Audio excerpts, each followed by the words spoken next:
আমার মন খারাপ আছে দেশের জওয়ানদের জন্য। তারা কথা দিয়ে কথা রাখতে জানে না।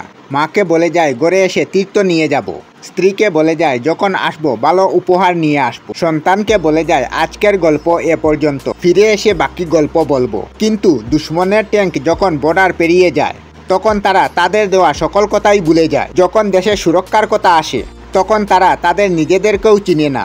ইনি হলেন মুরলী নায়ক, অন্ধ্রপ্রদেশের ছেলে, মা বাবার একমাত্র সন্তান। মা বাবাকে মিচা বলেছিলেন যে উনার পোস্টিং পাঞ্জাবে, আসলে উনার পোস্টিং ছিল কাশ্মীরে। পাকিস্তানের সাথে যুদ্ধ করতে গিয়ে তিনি শহীদ হয়েছেন। উনি হলেন সুরেন্দ্র গগা। রাজস্থানের ঝুনঝুনিতে উনার ঘর। বাবা মার একমাত্র সন্তান। পিতা সিআরপিতে ছিলেন। কয়েক বছর আগে শারীরিক অসুস্থতার কারণে পিতার মৃত্যু হয়ে গেছে। কাঁদতে কাঁদতে স্ত্রীর অবস্থা বেহাল, কিন্তু পুত্র বলেছিল পাকিস্তানকে খতম করতে হবে, আমি নিজে পোস্টে যাব আর এক একজনের কাছ থেকে বদলা নেব। ইনি হলেন দীনেশ শর্মা, পলবলের বাসিন্দা। বর্ডারে ডিউটি ছিল, ওয়াইফ প্রেগনেন্ট ছিল আর দুজন সন্তান ছিল, আর সবাইকে একা ছেড়ে চলে গেলেন। উনি হলেন যশবীর কৌশিক, বয়স ৪৫ বছর, দুজন উপযুক্ত মেয়ে। বড় মেয়ের বিবাহ হয়েছে ফেব্রুয়ারি মাসে আর ১৫ বছরের এক ছেলে।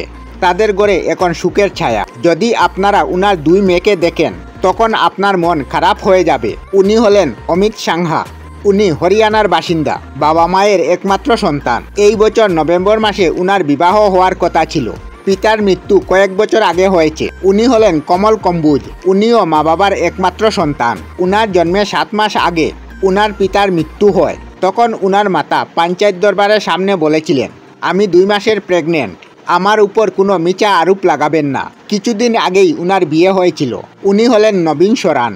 কিছুদিন আগে ছুটি কেটে গিয়েছিলেন। ঘরে বিয়ের প্রস্তুতি চলছিল, বিয়ের কথা পাকা হয়েছিল। এই বছর নভেম্বরে বিয়ে হওয়ার কথা ছিল। বর্তমানে উনার ঘরে সুখের ছায়া।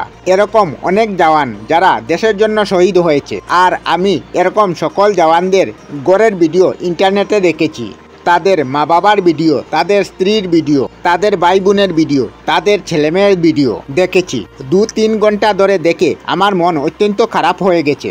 যদি ইন্টারনেটে 2-3 ঘন্টা এইসব ভিডিও দেখে আমার মন খারাপ হয়ে যেতে পারে, তাহলে ভেবে দেখেন যাদের ঘরে এইসব ঘটনা ঘটেছে তাদের কি অবস্থা হয়েছে, তারা কি অবস্থায় আছে। আমার কাছে বলার মতো আর কোনো শব্দ নেই। জয় হিন্দ, জয় ভারত, জয় হিন্দুস্তান, ভারত মাতা কি জয়।